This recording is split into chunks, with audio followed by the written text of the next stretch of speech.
This module aims at discussing Williamson's theory of managerial discretion. After learning this module, you will be able to understand separation of ownership and control, the managerial discretionary model along with utility function, various concepts of profits used in managerial discretionary model, how to model managerial utility in absence of management slack, graphical representation of the model. Now let us have a brief introduction of this module. Nowadays, profit maximization is not the main goal of firm, rather behavior and role of managers are considered as main factors for successfully deciding how much output to be produced once market price is decided. Even if firms work towards maximization of profit, price and output determination entirely depends upon who is conducting the business. In view of this one overarching question that bring attention of the economist is whether the owner of the firm or their appointed manager directs the control of all the business activities. Generally, owner of the firm takes decisions of price, output and other business activities if the firm is small and there is individual partnership and proprietorship. But nowadays, many firms are like joint stock companies and they are called corporations. In these corporations, it has been observed that there is a separation between ownership and management. Generally, shareholders are considered as owner of the joint stock companies who bear the business risk, whereas decision on price and output determination is undertaken by hired managers. Thus, an individual proprietor, being the only owner of this firm, tries to maximize profit, whereas manager of a joint stock company don't bother regarding profit maximization of the company. Thus, in the context of large corporations, the importance of profit maximization theory has lost its momentum significantly in recent years due to development of managerial theories. The managerial theories which have been playing a significant role in focusing separation of ownership and control are developed by Williamson and Maris. These managerial theories don't accept the validity of profit maximization hypothesis. The role of managers in these firms are not motivated by profit maximization. Managers' decision regarding price and output determination vary considerably from those having profit maximization as the main objective. In this module, first we shall discuss the concept of ownership and control and then shall discuss the Williamson's managerial discretion theory, separation of ownership and control. The concept of separation of ownership and control dates back to Adam Smith, who have first given some reference of it in his work The Wealth of Nations in 1776 by saying that the trade of joint stock company is always managed by a court of directors. This court indeed is frequently subject in many respects to the control of a general court of proprietors.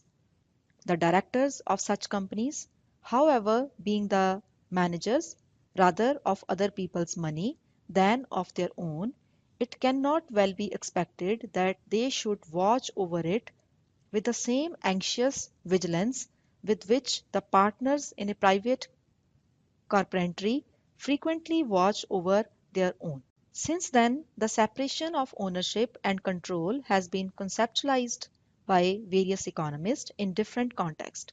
The separation of ownership and control is a principal agent problem of industrial organization in which publicly held enterprises or corporations are associated with some situations where the residual claimant, that is, shareholders, hardly possess any control over decision of management. The principal agent problem basically occurs in large publicly held corporations. There are many shareholders, that is principals, who have share in these large corporations, and these corporations are managed by the directors, that is the agents. The directors of these corporations are elected by shareholders. Once elected, responsibilities of directors are to oversee and manage the corporation. This organizational form plays an important role and facilitate in the funding of the firm. The role of the corporation is to issue shares. The corporation being a big entity of large number of shareholders get access to large supply of funds and financial capitals easily, which is not generally possible in case of single proprietor or in case of few partners of a single firm. It has been observed empirically that with the added protection of limited liability, investors needed to diversify across many firms and business sectors are allowed in broad-based equity market. In this case, investors have limited liability because they have no risk other than losing their investment. The shareholders' personal assets cannot be used by corporations' creditors. However, in modern corporation, shared ownership does not mean shared control.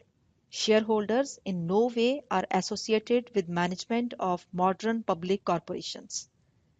Thus, they don't have the right to manage such corporations.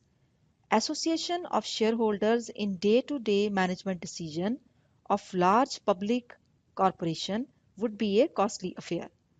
Many a times becomes impractical and as a result give rise to mismanagement and poor decision. Almost every corporation has a cadre of professional managers who act on behalf of shareholders. These professional managers are responsible for decision making and control of the corporation. In large corporations, top management play important role in decision making process.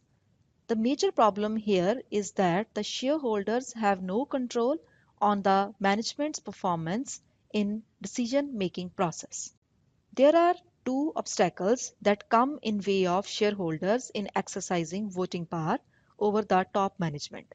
They are: first problem is that though the shareholders have the option of using proxy in directing management on how to vote the shareholders' share, but the voting and proxy process is controlled by the management. Many times, rebellious shareholders pursue to change management. Those shareholders have become successful in proxy battle, receive compensation for their proxy solicitation. The second problem is that shareholders don't work collectively, otherwise their collective actions may lead to some fruitful results. In large corporations, the voting share of each shareholder is very negligible fraction of outstanding voting share. Each shareholder expect that there would be very negligible effect of each of their voting on the outcome of any voting contest. Sometimes in a proxy battle, some shareholders spend some amount of money, time and effort to understand the situation. This is a phenomena of rational apathy. However, current management is voted by most of the shareholders. Thus, no challenge, no matter how meritorious, will have very less probability to succeed. Now we will discuss Williamson's theory of managerial discretion. Oliver E. Williamson, in his theory of managerial discretion, advocated that managers are least bothered about profit maximization of the firms, and thus profit maximization is not the objective of managers in large corporations. The fundamental assumption on which this theory is based are: managers are motivated by self-interest. Managers try to maximize their utility. The first assumption is valid only in case of large corporation where the managers are motivated by their self-interest and try to maximize their own utility. Because in large corporation, ownership and control are separated from each other. The manager rarely bothers about utility maximization of shareholders. Rather, use his discretion to implement policies which will favor him in maximizing his own utility. Sometimes managers face job insecurity if he is unable to achieve a minimum level of profit to be distributed among shareholders as dividends. Some of the working assumptions of Williamson's model of discretion are: market is assumed to be imperfectly competitive. There exists separation between ownership and management. There exists a minimum profit constraint in the fact that the shareholders get at least a minimum dividend. Now we will discuss about managerial discretionary model. In managerial discretionary model, the utility function according to Williamson depends upon factors such as salaries and other form of monetary compensation, number of staff under the control of a manager, management slack, magnitude of discretionary investment expenditure by the manager. First factor is salaries and other form of monetary compensation. Salary and other monetary compensation play an important role in determining the utility function of the managers. The standard of living and day-to-day expenditure of the manager depends upon their salaries. Thus, managers' decision regarding price and output in many times bias toward their salaries, bonus, increments, etc. Second factor is number of staff under the control of a manager. Manager's utility function depends upon number of staff under the control of him. A large number of staff under the control of manager will have significantly positive impact on salary and other monetary reward of manager. Power and prestige of the manager will rise with rising number of staff under their control. Thus, number of staff under the control of a manager significantly affects the utility function of manager. Third factor on which utility depends, according to Williamson, is management slack. Management slack also affects utility function of manager significantly. Some of the non-essential advantages, such as luxurious company cars, well-furnished offices, more than required number of office clerk and attendant, etc., are known as management slack. Management slacks are not necessarily essential for effective and efficient operation of business. Fourth factor is magnitude of discretionary investment expenditure by the manager.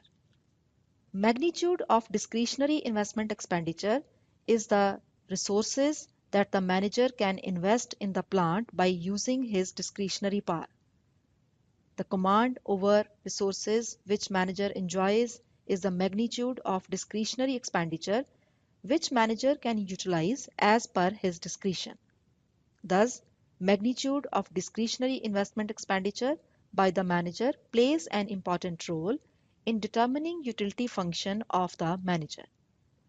Besides, power, prestige, job security, status in society, dominance on other colleague, and professional excellence of managers play important role in affecting their utility.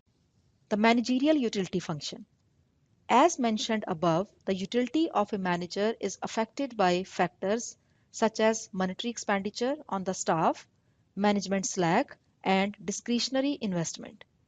Thus, the utility of a manager is functionally related to these factors so that mathematically we can write U is function of S, M, and ID, where U is the utility function, S monetary expenditure on the staff, M the management slack, and ID is discretionary investment. As mentioned above, monetary expenditure on staff includes manager's salary, salary of the staff, and other monetary compensation that the manager received. Management slack are the incentives which enhance their power and social prestige, without which manager can quit the job.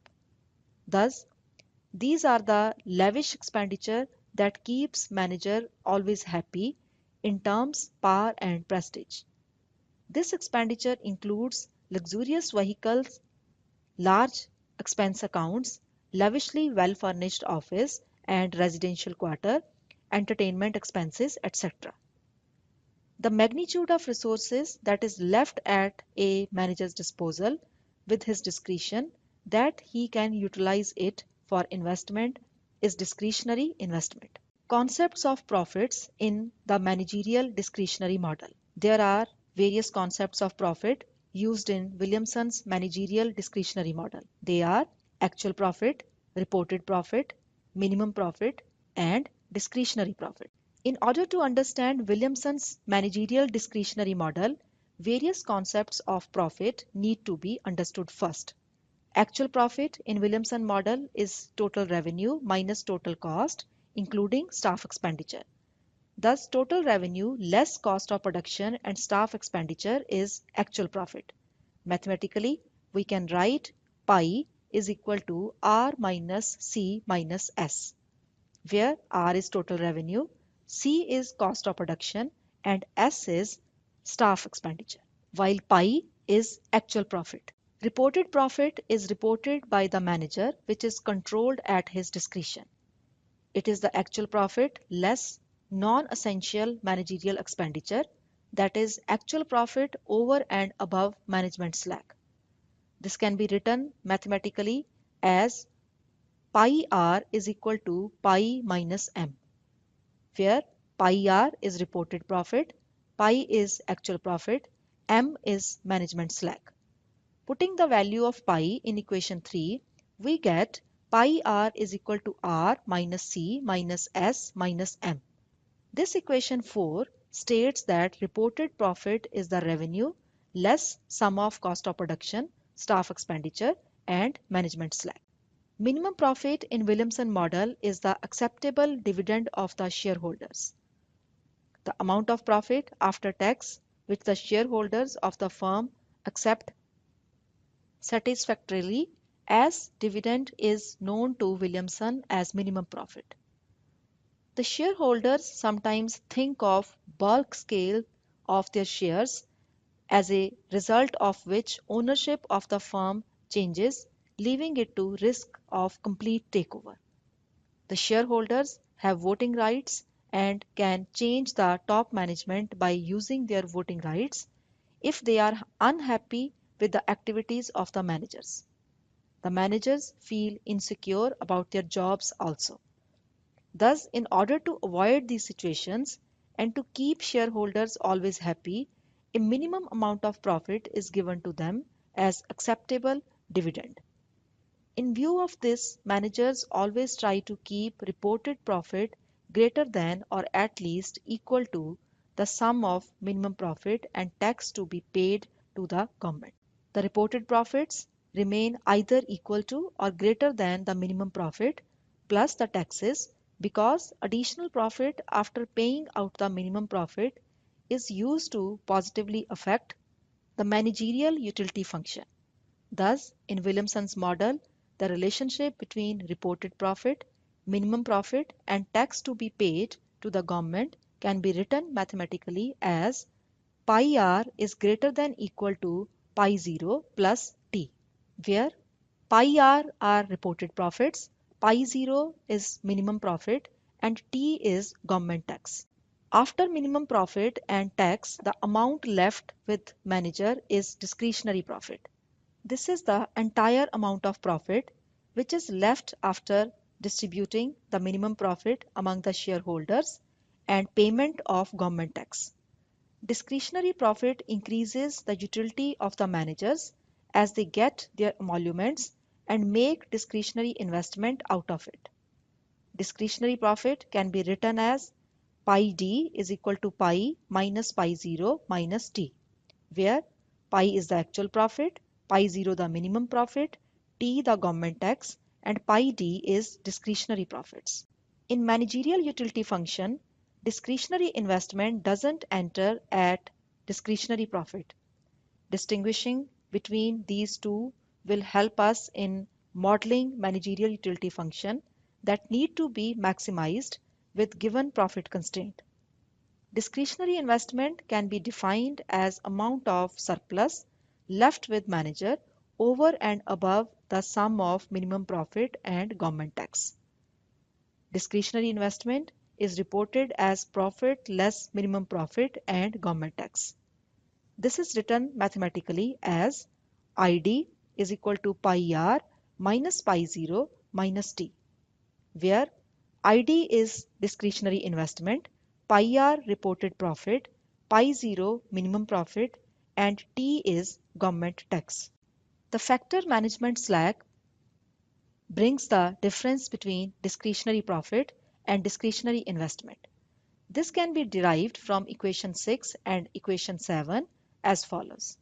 Subtracting equation 7 from equation 6, we get pi d minus id is equal to pi minus pi 0 minus t minus pi r minus pi 0 minus t, or pi d minus id is equal to pi minus pi r, or pi d is equal to pi minus pi r plus id. Using equation 3, we get pi d is equal to pi minus m plus id, or pi d is equal to m plus id. Equation 8 states that it is management slack that makes the difference between discretionary profit and discretionary investment. Now we will consider modeling managerial utility in absence of management slack. In absence of management slack, the discretionary profit and discretionary investment will be equal to each other. The impact of absence of management slack on managerial utility function is explained below. If management slack is 0, that is m is equal to 0, then from equation 8 we get pi d is equal to id. Similarly, for m is equal to 0, we get from equation 3 that pi r is equal to pi. Thus, when management slack is 0, equation 9 and equation 10 state that there is no difference between reported profit and actual profit, as a result of which discretionary profit equals discretionary investment. Now, the utility function of manager in absence of management slack will be u, a function of s and it, where u is utility function of manager, s staff expenditure, and id is discretionary investment. According to Williamson, the sum of staff expenditure and discretionary investment remain same at any point of time, indicating that there is a trade-off between the two. Keeping one variable constant, if another variable rises, then manager's utility will rise. However, because of trade-off, when one variable rises, other variable will fall in order to maintain the level of utility of the manager constant. Therefore, in order to maintain the utility at desired level, the manager make a choice of correct combination of these two variables. Substituting discretionary investment in equation 11, we get u is a function of s pi minus pi 0 minus t, where discretionary investment id is equal to pi minus pi 0 minus t. Profit function determines the relationship between two variables, such as between staff expenditure and discretionary investment in the manager's utility function. Demand and cost condition of products determine the profit level of a firm. Demand of the product is functionally dependent upon the prices, staff expenditure, and the market condition. However, at different point of equilibrium, price and market condition is assumed to be given exogenously, so that we can write the demand function as x, which is a function of s, p bar, and e bar, where x is quantity demanded of the product of the firm, s is staff expenditure, p bar and e bar are exogenous price and market conditions respectively. For exogenously given price and market condition, profit of the firm is functionally dependent on staff expenditure. This can be written mathematically as pi is a function of x, which is a function of s, p bar, and e bar. Now comparing equation 6 and equation 14, we can rewrite discretionary profit as pi d as a function of s, p bar, e bar minus pi 0 minus t. Now the manager can maximize his utility function subject to the profit constraint. The utility maximization function subject to profit constraint can be written as maximize u which is a function of s pi minus pi 0 minus t, subject to pi r is greater than equal to pi 0 plus t. The graphical explanation of the model is also given as follows. Now we will look at the graphical representation of the model. Let us assume that U1, U2, U3 are various levels of utility that the manager derive from their associated combination of discretionary profit and staff expenditure respectively. The utility combinations are shown in the following figure in terms of indifference curves. Higher level of indifference curve will give higher level of satisfaction to the manager. Thus, in order to maximize utility, the managers try to be on the highest level of indifference curve with given profit constraint. In the following figure, x-axis show the staff expenditure, y-axis show discretionary profit, and various combinations of both are shown on various indifference curves. We assume here that discretionary profit is equal to discretionary investment. We have also assumed the downward sloping indifference curve just like conventional indifference curve. Thus, the marginal rate of substitution between staff expenditure and discretionary profit diminishes as the consumer moves on the indifference curve from left to right. We have plotted the indifference curves in such a way that they are asymptotic towards both the axes. This implies that the choice of combination of discretionary profit and staff expenditure will always be positive at any point of time and also under any given circumstance. We have generated the discretionary profit curve shown in the following figure with the assumption that optimal level of output is produced by the firm with given market condition. The relationship between discretionary profit and staff expenditure is shown in the profit curve in the following figure. Figure shows that initially profit curve increases with increase in staff expenditure and discretionary profit reaches the maximum at point pi maximum and then starts falling along with rising staff expenditure and falling discretionary profit. Thus, profit is only maximum when staff expenditure reaches point S, and at this point, discretionary profit also reaches maximum. But profit start falling beyond point S due to further rising staff expenditure due to rising output. Beyond point S, discretionary profit also fall due to falling profit. It has been observed from figure that profit remain positive when staff expenditure remains in between the point B and C. The minimum profit constraint is not satisfied at staff expenditure less than B and at staff expenditure more than C due to profit in both cases becoming negative, which threaten the job security of the managers. In order to determine the equilibrium of the firm, we superimposed earlier two figures as which shown in the following figure. The firm will attain equilibrium at the point where the profit curve will be tangent to the highest possible indifference curve of the manager. Figure shows that at point E, the firm attains equilibrium because profit curve make tangent with highest indifference curve U3. The manager could stay in the highest profit point at pi maximum, but at this point, manager's utility cannot be maximized as he would have to stay in lower indifference curve U2. At equilibrium point E, staff expenditure S star is higher, leading to lower profit than the staff expenditure S at profit maximizing point pi max. The equilibrium point will always be to the right of the profit maximizing output because the indifference curves are downward sloping from left to right. Thus, Williamson tried to prove through this model that managers try to maximize their utility, not profit, by moving to highest indifference curves, though staff expenditure is rising at this point. Let us summarize the discussion we have done so far. Behavior and role of managers in large corporations are considered as main factors for successfully deciding how much output to be produced once market price is decided.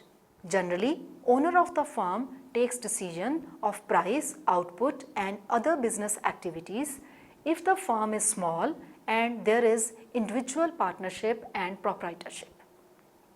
In large corporations, it has been observed that there is a separation between ownership and management.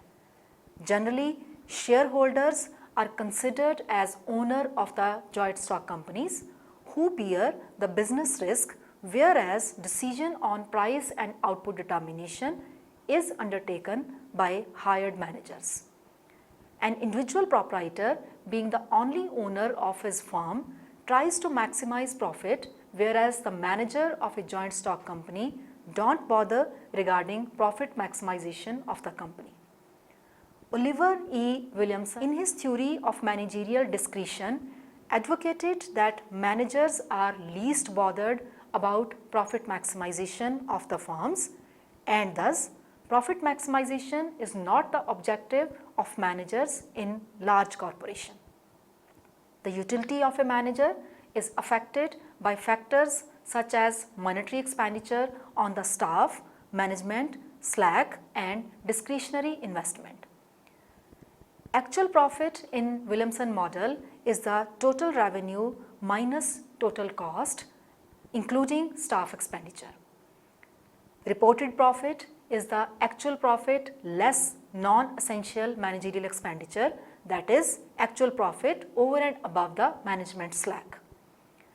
Minimum profit in Williamson model is the acceptable dividend of the shareholder.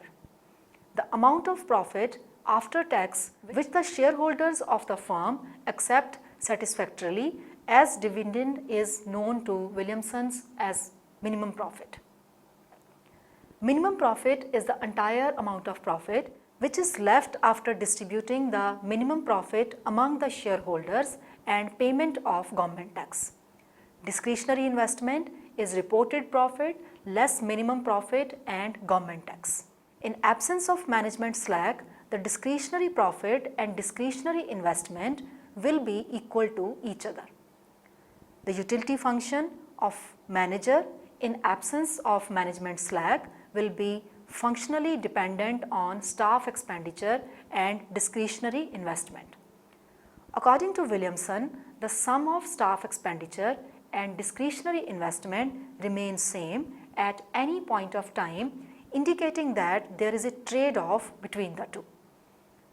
Profit function determines the relationship between two variables such as between staff expenditure and discretionary investment in the manager's utility function. For exogenously given price and market conditions, profit of the firm is functionally dependent on staff expenditure. The manager can maximize his utility function subject to the profit constraint.